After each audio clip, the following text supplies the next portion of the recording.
लोगों ने हर घर संविधान और घर घर संविधान की मुहिम छेड़ी है। मैं सलाम करता हूं ऐसे लोगों को, क्योंकि आप भारत को बचाने की लड़ाई लड़ रहे हैं।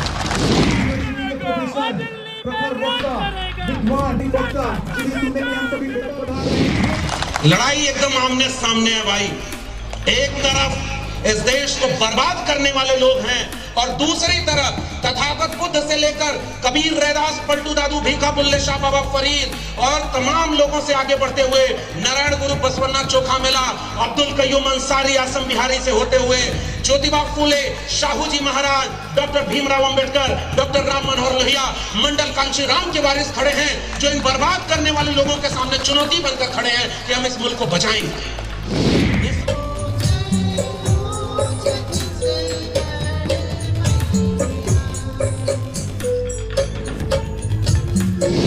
लाखों की भीड़ में खर्च करके करोड़ों रुपए का चंदा ले जाकर के ये कथा भागवत वाले जाते जाते बोलते गए हैं इसी छत्तीसगढ़ में कि भारत का संविधान बदलना है और हिंदू राष्ट्र बनाना है। ये कौन सा धर्म का प्रचार है? ये मैं सवाल आपसे पूछने आया हूं। पहले तो वहां पैसा देना बंद करो, और वह पैसा जो आप किसी पूजा में, किसी मंदिर में, किसी कथा भागवत में देने वाले थे, उतने पैसे का कोई कलम खरीदकर, कोई किताब खरीदकर, किसी भूखे को रोटी देकर, किसी बीमार को दवा देकर के अगर आपने मदद कर दी तो कोई भगवान होगा जो सबसे ज्यादा इस काम से खुश होगा। कोई भी धर्म दुनिया का है वो इस बात से नाराज कभी नहीं होगा कि जिसने पूजा कराई उसको पैसा देने की बजाय आपने किसी भूखे को रोटी खिलाई। इस देश में एक बार ऐसा समय आया था कि एक देवता की मूर्तियां दूध पीने लगी थी। याद है आपको? मैं देवता का नाम भी नहीं लिया। तो ये बताओ, कृष्ण के जितने मंदिर हैं उसका पुजारी कोई यादव होना चाहिए कि नहीं होना चाहिए? असली खेल यहाँ से भाई, किसको तुम किससे लड़ा रहे हो भाई यहाँ पर? अब कबीर का एक दोहा सुनिए, हिंदू कहें मोहे राम प्यारा, तुरक कहें रहमाना, और आपस में दो लड़ी हुए हैं, मरम को नहीं जाना। ये हमारा पुरखा कबीर आज से 700 साल पहले लिख कर चला गया कि हिंदू मुस्लिम के नाम पर लड़ाने वाले आपके बच्चे का भविष्य बर्बाद करने वाले। कोई धर्म खतरे में नहीं है भाई। अगर मेरी जाति के बारे में किसी ग्रंथ में गलत लिखा है तो क्या आप संविधान इस देश में इतना भी नहीं बचा है कि मैं यह बात की शिकायत कर सकूं? एक बात बताइए, जितने लोग ये धर्म वर्म की बात करते हो आरक्षण का विरोध क्यों करते हैं? आरक्षण का विरोध क्यों करते हैं भाई?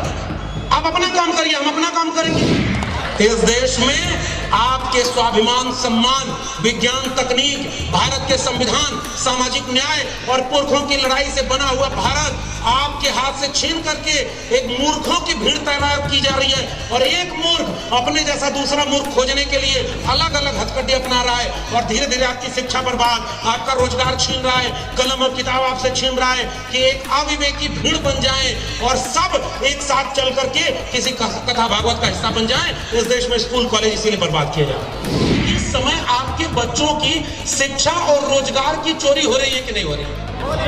शिक्षा रोजगार की चोरी हो रही है कि नहीं हो रही? आपके कलम किताब खतरे में है कि नहीं?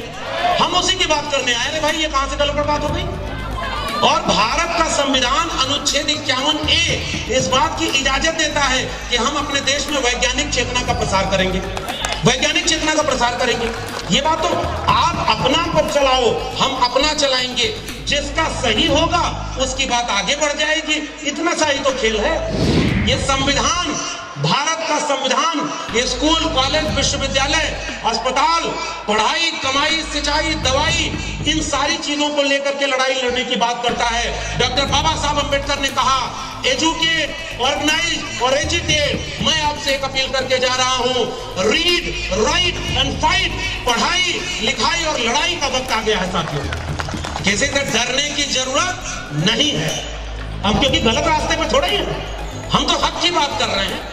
और हक की बात करना, अरे हम उस पुरखे के वारिस हैं कि स्कूल खोला, और अगर वो ना स्कूल खोला होता तो हम जैसे लोग आज यहाँ खड़े होकर के आंख में आंख मिला करके बात नहीं करते। तो जिस सीढ़ी पर चढ़ करके हम आए हैं वो सीढ़ी हम नहीं बचाएंगे तो कौन बचाएगा रे भाई?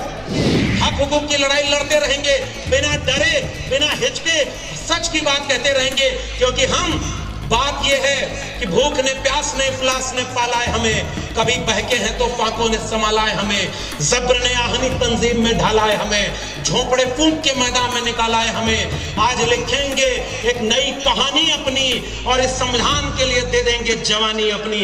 इसलिए हम यहाँ लड़ने आए।